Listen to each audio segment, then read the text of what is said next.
എന്താണ് പ്രചോദനം മോനി? എന്ത് പ്രചോദനം? ഞാനല്ലേ പ്രചോദനം. 8ാം ക്ലാസ് 3 പ്രാവശ്യം തോറ്റ നീയാണ് എന്റെ മോന് പ്രചോദനം. ഈ ഒരു റീല് കണ്ടപ്പോഴേ എനിക്ക് തോന്നിയൊരു കാര്യം പറയാനാണ് ഈ വീഡിയോ ചെയ്യണത്. അതായത് നമ്മൾ ഈ തലയുടെ വലിപ്പം ഒരു പ്രധാന ഘടകമാണ്. പ്രത്യേകിച്ച് വെഡ്ഡിങ് ഫോട്ടോഗ്രാഫേഴ്സ് മനസ്സിലാക്കേണ്ട ഒരു കാര്യമുണ്ട്. അതായത് നമ്മൾ ഈ ആൽബം ഡിസൈൻ ചെയ്യുന്ന സമയത്ത് ആ ആൽബത്തിൽ ആരെയാണ് പ്രയോറിറ്റൈസ് ചെയ്യുന്നത്, അല്ലെങ്കിൽ ആരാണ് ഇമ്പോർട്ടൻ്റ് എന്ന് അറിയുന്നത്, ഒരു ആൽബം കാണുന്ന ഒരാൾ അറിയുന്നത് എങ്ങനെയാണ്?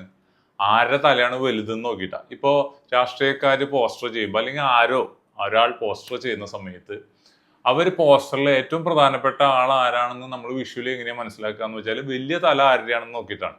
ഇതുപോലെ തന്നെയാണ് വെഡ്ഡിങ് ആൽബത്തിലും. ഫാമിലിയിൽ ആരാണ് ഇമ്പോർട്ടൻ്റ്, അതേപോലെ തന്നെ ലീസ്റ്റ് പ്രയോറിറ്റി ആർക്കാണ് എന്നൊക്കെ കാണിക്കുന്നത്, വിഷ്വലി റെപ്രസെന്റ് ചെയ്യുന്നത് ഇതുപോലെ നമ്മൾ വലുതാക്കി വയ്ക്കുന്ന തലകളാണ്.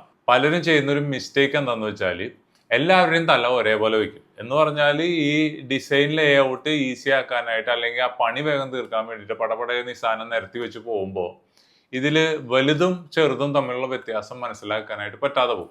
അങ്ങനെ വരുന്നൊരു മിസ്റ്റേക്ക് കാരണം ഇത് കാഴ്ചക്കാരൻ്റെ ഉള്ളിൽ കൺഫ്യൂഷൻ ഉണ്ടാക്കും. ഇതിൽ ആരാണ് ഇമ്പോർട്ടൻ്റ്, ആരാണ് ഇമ്പോർട്ടൻ്റ് അല്ലാത്തത് എന്നുള്ള ഒരു കൺഫ്യൂഷൻ ഉണ്ടാക്കും. വെഡ്ഡിങ് ആൽബം ഡിസൈൻ ചെയ്യുമ്പോൾ നമ്മൾ ശ്രദ്ധിക്കേണ്ട ഒരു പ്രധാനപ്പെട്ട കാര്യമാണ് ഏത് തലയാണ് വലുത്, ഏത് തലയാണ് ഇമ്പോർട്ടൻ്റ് എന്നുള്ളത്.